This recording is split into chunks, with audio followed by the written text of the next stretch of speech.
Hours किसी भी book से डायरेक्ट क्वेश्चन नहीं आता है, कभी कभी आ जाता है, but that is when we are lucky that we got a basic easy question and we are very happy to solve it. But a lot of times, most of the questions, these questions are not directly from any book. So do not run behind any book. Use every book in the market to just set that minimum that yes, if it is environment, I know a minimum level and I can use this knowledge to solve the questions over there. So that's why I keep saying that there is no golden list of books that can help you. But yes, one subject, one book, that is the rule. Don't run after too much material because ऐसा कोई भी material नहीं है जिससे direct questions आ रहे हैं. At least we cannot guess that. And if we get into that race, then it is never ending. So coming to back to MCQ solving skills.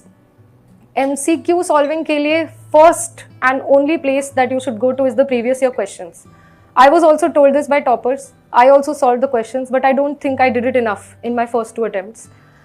It's not just that you have to solve the questions because after a point हमें answers याद हो जाते हैं कि अच्छा इस question का तो ये answer था.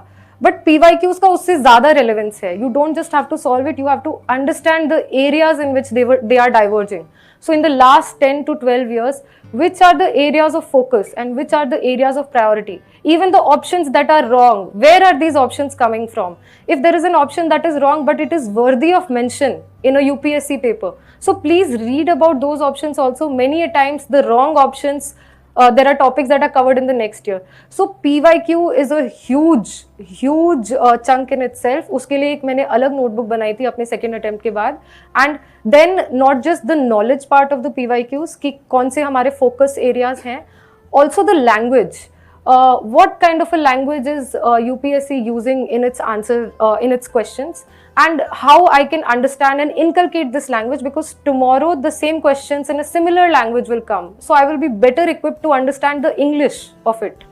क्योंकि nowadays we see that the options are very lengthy. बहुत लंबे options आते हैं. The paper is getting very lengthy. वो एक line का answer या एक line का question कम होता है.